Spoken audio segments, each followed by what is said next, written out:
વિચારોના ઉદયમાં કંઈક પડેલું હોય ને ત્યારે આ બધા વિચારો સારા આવતા હોય. અને તે આજે ત્રીજી પૂનમ ધન્ય છે. ઈશ્વર બાપુનો મારા પ્રણામ વંદન કરું છું, જેથી કરીને તમે એક પૂનમનું માધ્યમ બનાવ્યું અને જે જીવ ભ્રમણાની અંદર જે ગમતો હોય, માયાના આવરણની અંદર ફરતો હોય, સંસારિકની અંદર એના જીવન જીવતો હોય અને એને વારવા માટે એટલા સત્સંગનું આયોજન.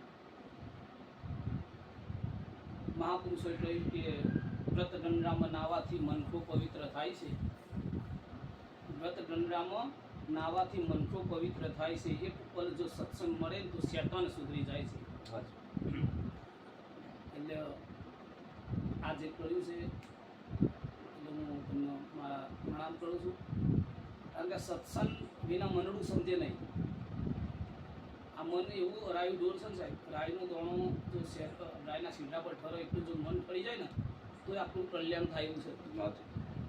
તો આ મનનો સ્થિર કરવા માટે જો સાધન હોય તો સત્સંગ છે, ભજન છે.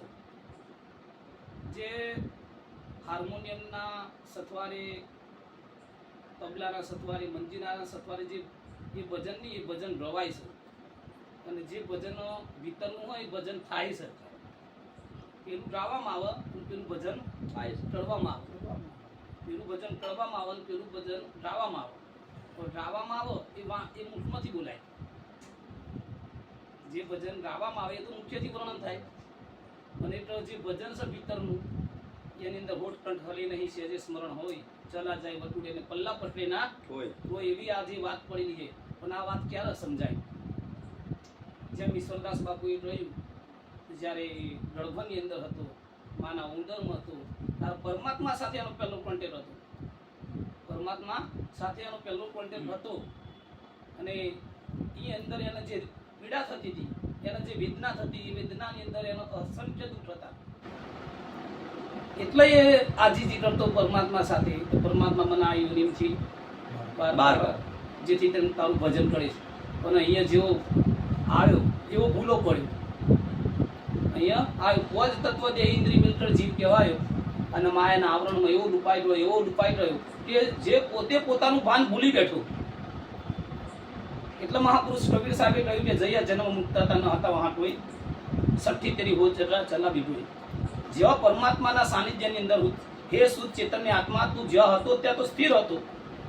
ત્યાં જન્મ નતું, મરણ નતું, દુઃખ નતું, સુખ નતું, આદિ નથી, વ્યાધિ નથી, કોઈ ઉપાધિ નથી, રાત નતું, દિવસ નતું.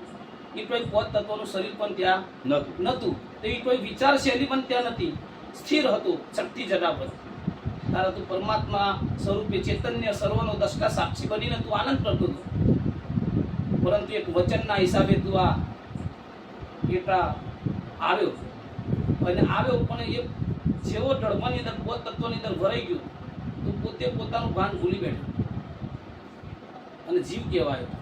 હવે જીવની અંદર એવું હોય, અજ્ઞાન દશા હોય.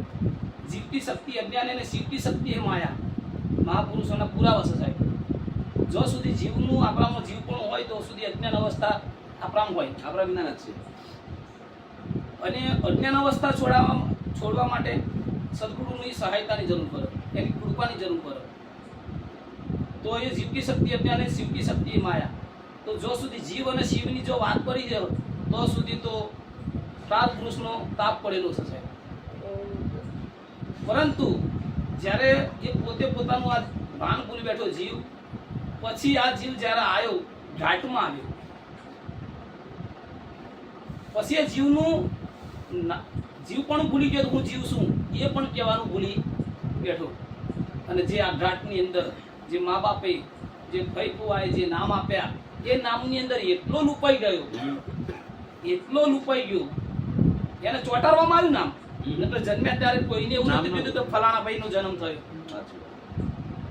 આ ચોંટાડવામાં આવ્યું. જ્યોથી હિન્દુ આવ્યા ત્યાંથી મુસલમાન, ત્યાંથી યહૂદી આવ્યા ત્યાંથી ક્રિસ્તાન, અજ્ઞાનીના મંજૂર્યા. કોઈ બ્રાહ્મણી ને, કોઈ વાણીઓ, કોઈ સૈયદ ને, કોઈ શેર રમકડી ગોતો તો આત્મા સૌનો એક. પરંતુ જો આ જેવો ટાટમાં આવ્યો એટલા ચોટરામાં આવ્યા હિન્દુ છે, આ મુસલમાન છે, ઈસાઈ છે, ખ્રિસ્તી છે, આ નાતનું છે, આ જાતનું છે, આ જીતુભાઈ છે, ઈશ્વરદાસ છે, આ મહેશદાસ, એવા નામ આપવામાં આવ્યા. આપણું નામ આપ્યા. તો આ નામ કયું છે? ક્લબના નામ છે. આ સાચું નામ નથી, છતાં આપણે આને સાચું નામ માની બેઠા. આ તો કલ્પનાથી બનેલું નામ છે ને, કલ્પનાથી બનેલું છે. કારણ કે એ જ્યારે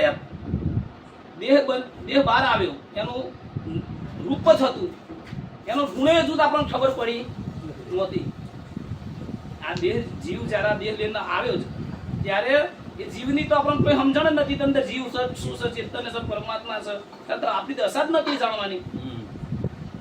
ત્યારે એ સમયની અંદર આ એક રૂપ સિવાય કઈ જ નથી, જે દેહનું જે રૂપ હોય તે. અને એ દેહના રૂપ ઉપર આપણો મનોમંથન કરી, કલ્પના કરીને એ નામ ચોંટાડવામાં આવ્યું.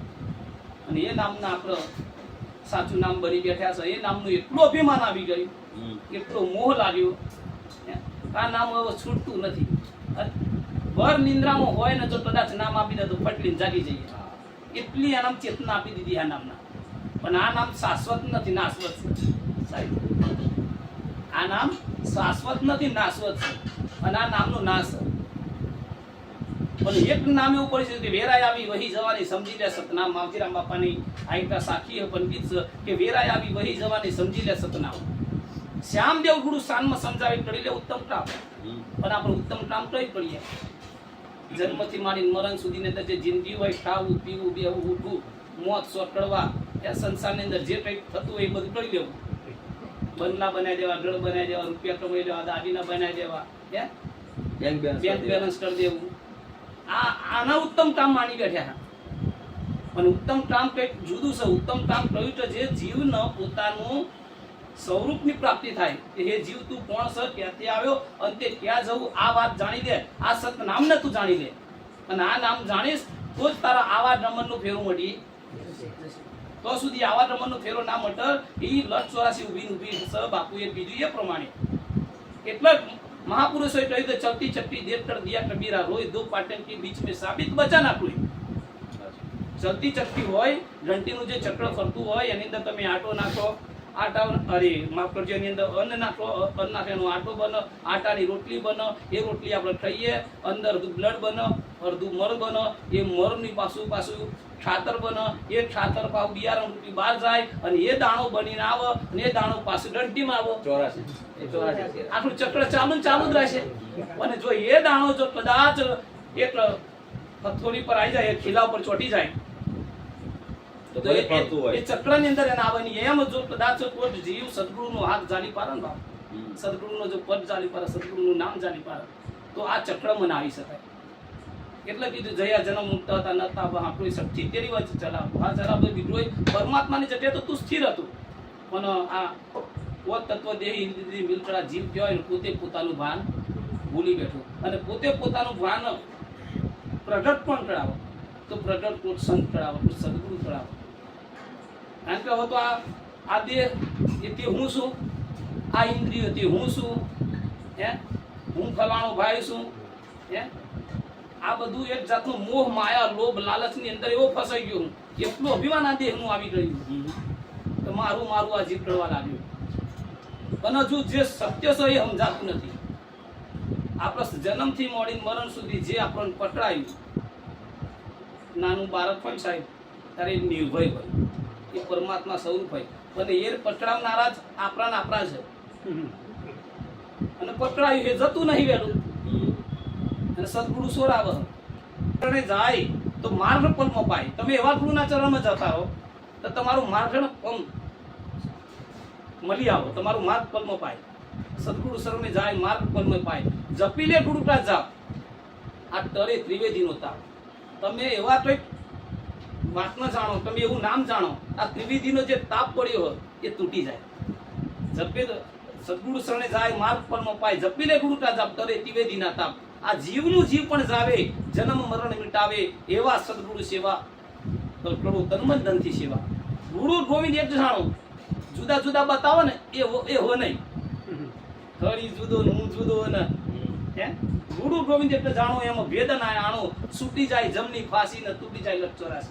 સંસારા સપનું આવ્યું તેમાંના કોઈ ફાયું સંતો ચેતી ચેતી ને ચાલ્યા. એ મહાપદમાં માલ્યા. મહાપદ છે એ હશે ગુરુનું ટેવું. એ પદ પૂરા નર પાવે અજ્ઞાની અંધારે પડાવે. મનુષ્ય જન્મ તું પાયો તેમાં શું શું ટમાયો, ટળ્યા છે ટળમાં તું તારા અને નાખી છે તે ડોકમાં મારા.